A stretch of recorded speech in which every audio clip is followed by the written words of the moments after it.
President Aquino, welcome to the program, and thank you for joining me in the midst of this incredible national disaster. I appreciate your time. Yes, thank you for having us. Can I ask you first, you have toured some of the worst hit areas. On a personal note, how has it affected you, what you've seen, and how do you manage to reassure your people who have gone through this super typhoon after an earthquake, after a typhoon last year? Well, I think, first of all, typhoons are not an unusual occurrence for the Philippines. We get visited by about 20 of them every year. But this year has been an exceptionally bad year, more than 20. We have been able to demonstrate as a government and as a people collectively that we take care of each other. And the government's immediate response, I think, has been reassuring to the vast majority of our people.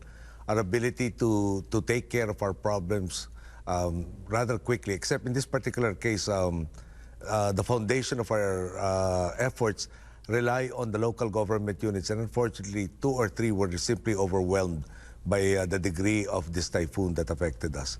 But other than that, in the other areas, there was preemptive evacuation, cooperation from the citizenry, which brought down the casualty figures from the other areas affected, except for this corridor in the Leyte and 2 Samar provinces. It's obviously a huge emergency to get fresh food, water to the worst hit areas. And we have seen some of the local officials, mayors, for instance, in the Tacloban area, has said that, you know, survivors are looking up into the heavens, the dead are piling up. He says there's no local government functioning, those that they depend on, the police, the army, even the social workers of the government, all are victims themselves. Even the police and army, many of them are dead. We've heard so many stories from our reporters about the slowness, the bottleneck of trying to get vital aid to the people. How can you open those routes and that pipeline for disaster relief? Again, our system says that the local government unit has to take care for the initial response. Unfortunately, for instance, in the case of Tacloban, policemen there assigned are about 290, and only 20 of them were available when the disaster struck. Employees of the city government have been also affected, have been tending to their own families, and there have been very few who have been reporting for work. Hence, the national government had to not just augment what the local government could do, but actually replace a lot of the personnel with personnel from other regions to take care of government's vital functions. What hampers the effort is that the typhoon wrought havoc on the power lines and also the communications facilities, giving us immense difficulty in identifying needs and thereby dispatching the necessary relief supplies and various equipment. So today, we have all of the national roads, I understand, have already been reopened.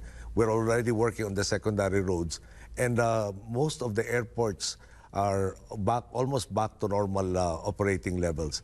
But still, the sheer number of people that were affected in these 3 provinces is quite daunting. We are tasked to provide something like 50,000 family food packs every 2 days. Mr. President, we've heard catastrophic death toll estimates. Some have said maybe 10,000 in the worst hit areas in Tacloban alone.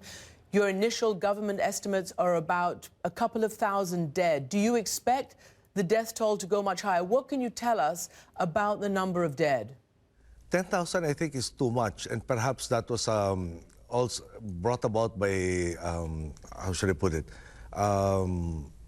being in the center of the destruction, there was emotional trauma involved with that particular estimate, quoting both a police official and a local government official. They were too close to the incident. They didn't have basis for it. 2,000, the figure right now I have is about 2,000, but this might still get higher. We're hoping to be able to contact something like 29 municipalities left, wherein we still have to establish their numbers, especially for the missing. But so far, 2,000 to about 2,500 is the figure we're working on as far as deaths are concerned. Are you getting enough aid internationally? Obviously, the United States is sending an aircraft carrier. It's already deployed U.S. Marines there. You have a very close history, of course, with the United States. Are you getting enough aid from your international allies and neighbors? There are, a count I saw was 22 countries have either pledged or have actually given us aid, and we are very thankful for this. Amongst the first countries to respond was Germany, Japan, Indonesia, even countries where we've had not as extensive ties like Hungary. So we are very appreciative of this. Canada, New Zealand were amongst the first also. And as you said, an American carrier battle group, I understand, is coming over. Their desalination facilities and helicopters, as well as supply ships, now will greatly enhance our efforts to bring the necessary materials back to the areas most hard hit. And what about the, obviously people are desperate and they're raiding some stores. You can understand that. There are obviously also reports of some looting and outbreaks of some violence. What is, in your assessment, the state of law and order? Well, we have deployed an additional 2,000 personnel to these affected areas to restore order. And again, the problem is when the main government unit, which is the local government unit, who are acting as first responders, failed to respond appropriately, then there was that breakdown. People became desperate, and that's why we are trying to fast-track the situation where national government takes over these local government functions so that order is restored and people are gain the confidence that their needs are being addressed and will be addressed fully. It just so happens that there is one of those major climate change conferences taking place in Europe right now, in Warsaw, Copenhagen 19, and your Philippine climate negotiator made a really heartfelt plea for international help and basically lambasted the failure of the world to deal with climate change. He said that he's done a lot of interviews, he's talked to a lot of officials in the US and the developed world, and they say they can't be held responsible, that they can't be morally obliged to do anything. Now, the Philippines is the most storm-racked area in the world. We know that it's the third most vulnerable to the effects of climate change. What do you say to those negotiators who are sitting there in world capitals while your country is practically submerged? Well, I think it's already an accepted reality for the Filipino community that global climate change is a reality, and there should be no debate that it is happening. Times when it should be raining suddenly become dry. The dry months suddenly become very, very wet. For instance, since I've assumed office, practically every year, when we are supposed to be in the Christmas period already, where we never had typhoons, we have very, very strong and devastating typhoons, like what happened last year. We're, again, at the tail end, our wet season is supposed to have been over, and we have the super typhoon. It wreaks havoc also on our planting season, wherein our farmers are getting hard-pressed to adjust to this global climate change. And we all live in one planet. Either we come up with a solution that everybody adheres to and cooperates with, or let us be prepared to meet disasters, ever-increasing disasters on a global level. In one of the international conferences that I attended, there was a South Pacific island that was already discussing moving their entire population because they, I'm sorry, I don't remember exactly how much the level of water will increase, but it will completely inundate their country. And they're actually now discussing where to move their people if that eventuality happens. So especially to the most developed countries that are contributing immensely to the global warming, there has to be a sense of a moral responsibility that what they wreak is playing havoc on the lives of so many others who are less capable of fending for themselves. Mr. President, you talk about a moral responsibility from the world. Let me ask you about your responsibility as president. Clearly, I don't know whether you agree, but the way you respond and your government responds to this terrible devastation will probably define your presidency. Many have talked about how much effort has gone in, how much reform you have done, how much work you've done against corruption. But many people might end up judging you on how your government has responded. What do you say to that?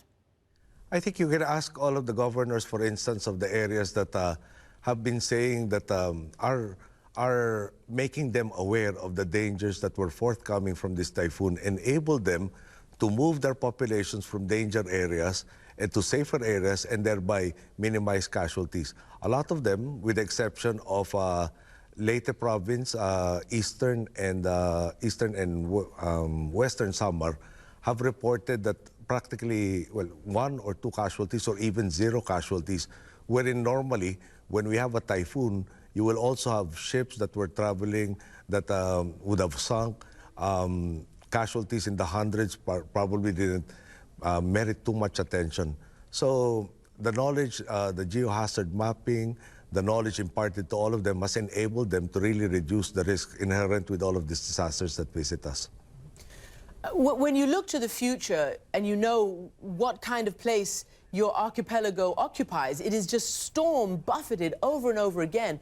Do you think this is going to get worse in the future? Do you envision worse storms, worse casualties? Or do you see that there might be a possibility of raising the game and raising the ability to react to this kind of thing? Well, one would hope that it would not be worse than this. But at the same time, again, we're trying to plan our communities whereby they are more resilient to all of these ravages of nature. There is an ongoing program precisely to define all of these geohazard maps. There is some sort of ecological re-engineering whereby items like planting mangroves, for instance, as defense against tsunamis. Investments in the sciences, particularly our Weather Bureau, the Institute for Volcanology, and other entities in government whereby they will provide us with the necessary knowledge so that we can minimize to the furthest extent the risks inherent in all of these natural disasters that unfortunately the Philippines finds itself in, not just for typhoons, but also being part of the Ring of Fire. Mr. President, finally, what is your most urgent and desperate need to deal with this disaster right now?